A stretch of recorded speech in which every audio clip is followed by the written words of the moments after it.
Guys, we're back with the Screen Team, and we are finishing up our sports-themed edition of this particular Screen Team. I'm being joined by Mark, and Mark and I are getting ready to review a basketball movie. We've done baseball, we've done hockey. Time to do some basketball, give basketball some love, and we've got the classic Hoosiers, starring Gene Hackman, and this has always been a favorite of mine. What about you, Mark? Do you enjoy this movie? I agree with, I don't know where, Bill Simmons used to be with ESPN. Mm-hmm. I think he's writing on his own now, but he's written on several different occasions. He considers Hoosiers the best sports movie of all time, and I would really agree with him. I mean, there's just, with the exception of Barbara Hershey, who they could have edited her out of this movie completely.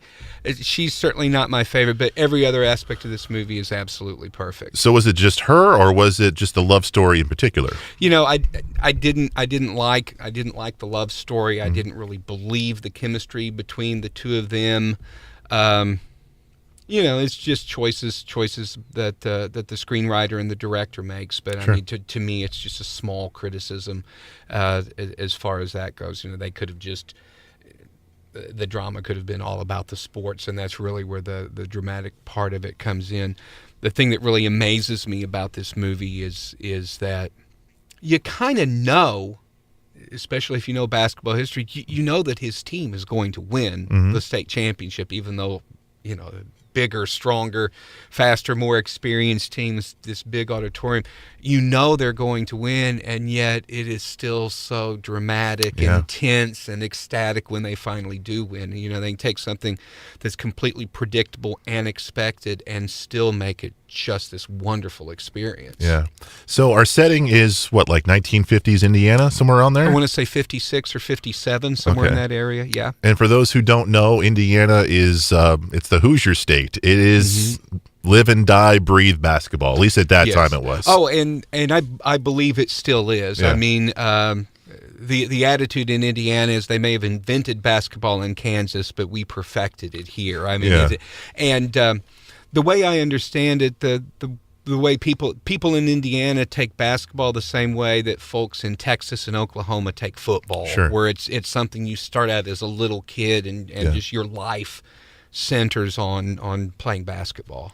So we've got this high school in kind of a smaller high school in Indiana, Hickory, right? Yeah, Hickory High School. And they're without a coach, and they hire kind of a I don't want to call him a progressive, but he definitely doesn't think that the way that the people in the town do, right? No, he really doesn't. And of course, he's got kind of a dark past. It's revealed that he lost his temper and hit one of his players, which is why, even though he's a magnificent coach, he should be coaching a top flight college team, or at least a big city school. He can't get those jobs anymore. This is sort of the last stop for him. Yeah, and he's got a short squad. He's got guys who are having a hard time accepting his authority, and at least in the very beginning of the film. Right. They, like every other, I'm not a basketball player, but I've known a lot, and they all want to shoot the ball. Yeah. And he has this rule, you have to pass the ball, 5 times before you shoot. And they just want to go out there and just tee it up and shoot. And he, kicks half the team off right from the very beginning, just to get out. Yeah. Another component to this film is Dennis Hopper. Dennis Hopper is one of the fathers to one of the boys who plays on the basketball team, coached by Gene Hackman, and he's a drunk.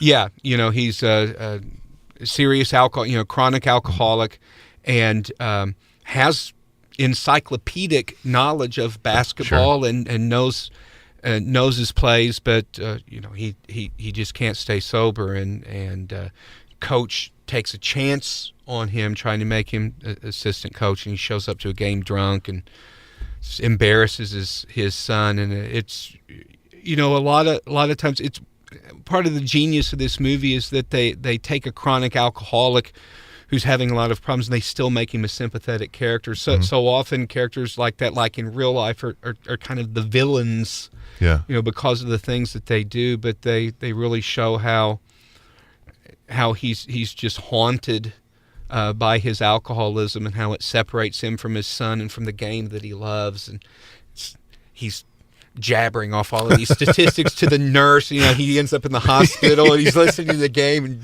jumping up and down on the bed. And, right. you get to share the joy of that moment with him. It's very touching. Do you have any favorite scenes from Hoosiers? When the town, they have the town meeting and they're going to kick him off. They're going to fire him no matter what. And then the star player shows up, Jimmy Chitwood, and says, Coach leaves, I don't play. And that's the end of the meeting. Meeting adjourned, coach stays, and then that's it, you know. You're right. That's a great scene. And one of my favorite scenes is when they finally get to the state championship and they first get into the big arena. These guys are used to playing in small high schools, and so they're playing in the big arena, and it's like it's a walkthrough, basically, what they're doing. And Gene Hackman's character says, okay, give me the tape measure, guys. He's like, I want you to measure here. All right? I want you to measure from the rim down to the floor. If you guys will notice, they're the same dimensions as back home. It's our gym at home. Yeah, So- it's just a basketball court. And then the other one that really stands out for me is last play of the game, of the championship game, and he's going to use Jimmy as a decoy, and everyone on the team is just like, oh. And he's like, what's wrong with you? And everyone's like, let Jimmy take the shot. And he looks at him and says, I'll make it. It's okay. You know, that's what you have to do. You put the ball in the hands of your best player. Sure. You know, that was what was so magnificent about watching Michael Jordan play. You knew if he had the ball in his hand at the end of the game, Bulls were going to win. Yeah. And it's that same feeling here. It's like Jimmy's not going to miss this shot. There were a couple times, though, where Jordan passed.